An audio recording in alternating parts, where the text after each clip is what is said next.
c'était bien nul, hein, cette émission. Hein. Vraiment. Il y a vraiment 3 gros points que je relevais qui sont vraiment catastrophiques. Le premier point qu'on va parler, c'est le choix des émissions et les oublis qu'il y a. Parce que vraiment, il y a certaines émissions, ça ne sert à rien, elles ne sont pas du tout dans les jeux télé ou ne sont pas du tout cultes. Second point, qui est le plus grave pour moi, c'est les dates. Les dates. Vraiment, vous faites des erreurs sur des dates aussi simples. Et en plus, vous prenez les années. Donc du coup, vous êtes vraiment encore moins excusable.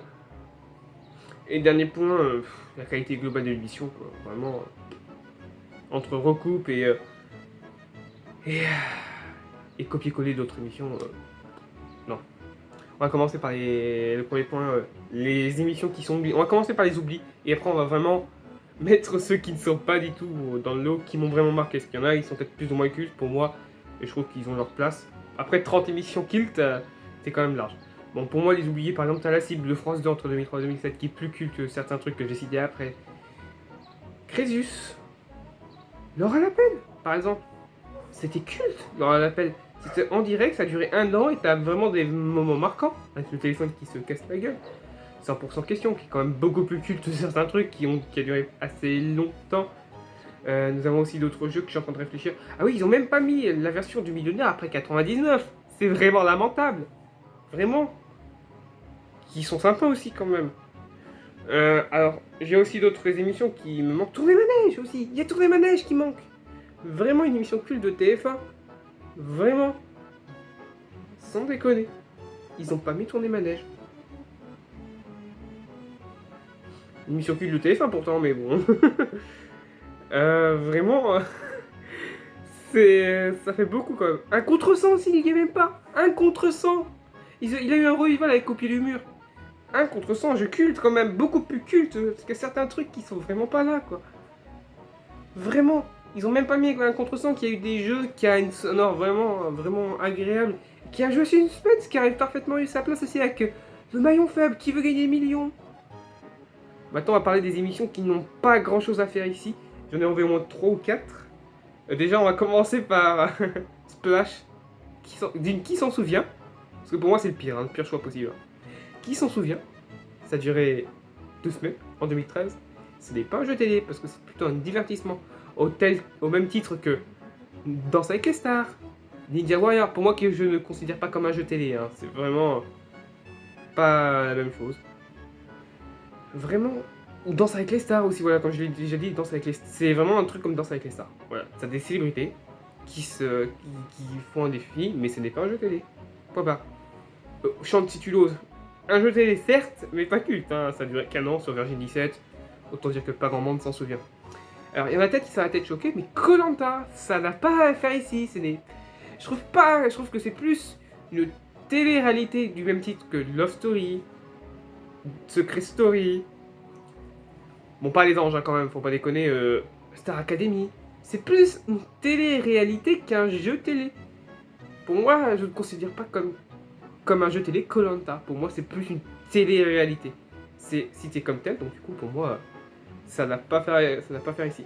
Même si c'est s'il y a une certaine mécanique qui peut faire penser à un jeu télé, avec le côté aventure, le côté à la fin t'as un gain, le dernier survivant gagne. C'est entre les deux. Pour moi, j'aurais préféré mettre ça plutôt dans des missions cultes que dans vraiment des jeux télé purs. Pour moi, c'est pas un jeu télé pur, c'est vraiment plus une télé-réalité. Donc voilà. Il y a vraiment ces 3 émissions, pour moi, sont les moins susceptibles d'être soit cultes, soit considérées comme un jeu télé. Vraiment, pour moi, c'est comme ça. Ensuite, on va parler du sujet qui me fâche le plus, les dates. On va commencer, alors j'en relever que 5 ou 6, mais je pense qu'il y en a beaucoup plus. Mais vraiment, on va citer les plus abjects. Attention à la marche en 2012, oui, bon bah d'accord, ça s'est arrêté en juin 2010 avec les 12 coups de midi. Alors les 2 émissions, je trouve qu'elles sont pas qualitatives, c'est mon avis, c'est tout. Voilà, 2012, bon bah écoutez, il s'agirait peut-être de réfléchir un petit peu quand même. 2012, attention à la marche, ça va pas ensemble quoi. On va parler du juste prix où il y a vraiment pas mal de conneries aussi. Philippe Risoli en 90. Non. Il est arrivé qu'en novembre 92 pour remplacer Patrick Roy. On a même des bandes annonces sur YouTube. Sans déconner, regardez le juste prix en 86, il y est pas, Philippe Risoli. Même en 91, il y est pas. Il est arrivé qu'en novembre 92, faites un effort s'il vous plaît. T'as aussi. Ils mettent aussi un juste prix de 97, alors que t'as le plateau. T'as déjà d'une le logo de 98 et t'as le plateau de 2000. C'est pas comme s'il y avait des vidéos sur YouTube pour vous renseigner quand même les gars. Vraiment, la société de production, faites un effort. Il y a aussi l'école des fans, où ils mettent vraiment, et c'est écrit en gros, hein, l'encart 84. Alors c'est peut-être le générique, mais au cas du doute, au cas où, faut mettre 84 pas 86, parce que là ça fait une incohérence flagrante. Il y a 84 là, il met 86 ici, voilà. Ça le fait pas trop. J'ai relevé d'autres erreurs aussi, ici ou là, aussi pour apprendre à laisser, ils mettent 2004 pour la version avec 2006 avec les encadrés bleus ici et dorés là. Et en plus, c'est un épisode qui est culte parce que c'est la personne la plus moche chanteuse. Je crois que c'est 2009, parce qu'il y a 1 million d'euros. Faudra que je regarde, mais de toute façon, je corrigerai. Mais vraiment, au moins, c'est la version 2006, c'est pas 2004. Voilà. Les gars, faites votre travail correctement. Vraiment, les dates, ça induit déjà d'une, vous avez des millions de téléspectateurs. Moins 2 ou 3 hein, dans ces eaux-là, parce que j'ai pas regardé les résultats de votre émission. Au minimum, vous en avez 1,5 million. Voilà. À cause de ça, si jamais il y a des gens qui s'intéressent aux jeux télé, s'ils viennent chez nous, ils vont propager ces erreurs, parce que je vois pas d'autre mot pour ça, c'est des conneries, c'est des erreurs. Donc nous, les archivistes, on va devoir les corriger derrière. Ça nous fait du travail en plus, on n'a pas besoin de voir des gens qui gueulent.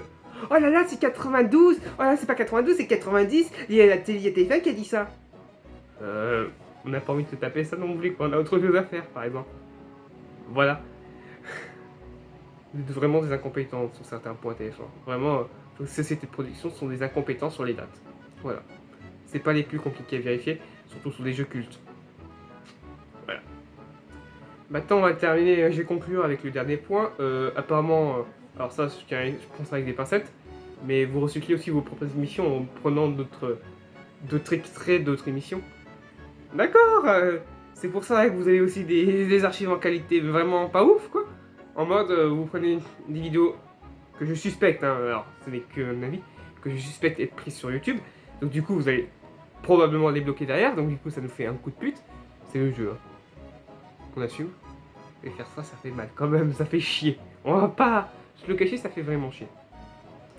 Faire ça, c'est vraiment pas cool, quoi. Nous, on se casse le cul à déverrouiller, enfin, à dépoussiérer plutôt ces archives-là, à les mettre sur YouTube, en prenant les risques quand même, hein.